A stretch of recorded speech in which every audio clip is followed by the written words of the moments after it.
And we call that water scheduling. We're scheduling the water according to the needs of the plant. Now there's a little twist to that. That equipment may not give us absolute numbers. The plant may not be reacting just the way we had hoped it was to the numbers that are occurring. So we have to be able to check and see if the losses that are occurring according to the calculations of the evapotranspiration are actually what are happening in the soil. Are we really losing as much as we thought we were, or are we losing more than we thought we were? Well, we have to go in and measure that occasionally. We check ourselves. And so we have to have methods of soil monitoring. And there's a list of them there. And the first and most commonly used for years was an oven-dried method, also called the gravimetric method. Gravimetric method. And in your soils lab, I think you do that as a test sometime in your Soils 101 class. If you haven't done it already, you will.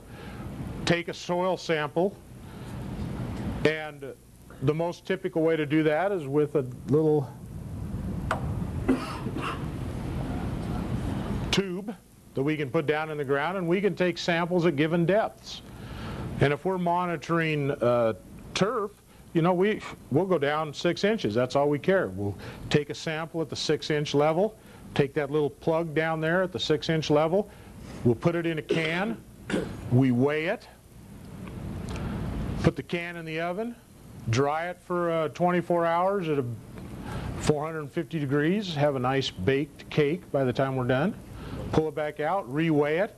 We know exactly the volume that went in and the weight of it. We know what the weight of it that came out, and we can calculate the percent moisture by the weight differential. And that is the oven drying method. And you can do it at, you know, one of the problems is you got to take different samples at different depths, and then you're really only monitoring like that little tiny area that sample came out of. What happens if you move 30 feet over? Is it going to be similar, or is it going to be different?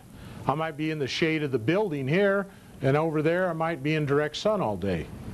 So I'd have certainly different values coming out of the soil. So you have to look at picking what we call average spots to take those samples. We're in a field, we will have designated spots in the field that we'll sample from. If we're out on a golf course, we'll have designated spots, you know, away from, try to find Mr. Average out there, where it's relatively flat, where the wind is pretty typical, where there's no shade, and that's where we'll sample.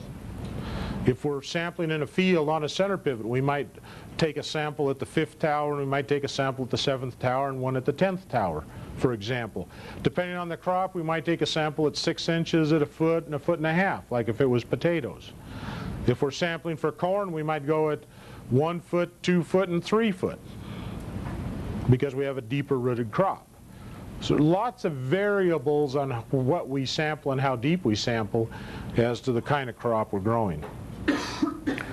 Okay, another method is the carbide method, and that is a way of using a gas to measure the amount of gas that you will get off of a sample. The more moisture in the sample as you apply the process, you'll get a certain amount of gas, and you measure the gas that comes off. It's not something you're going to do in the field. It's not something that most people have the technology to do. It's more of a soil scientist specialty thing. I've never seen the test done personally. I've seen all these others except the carbide method done. But in some of the better labs, they're set up for it.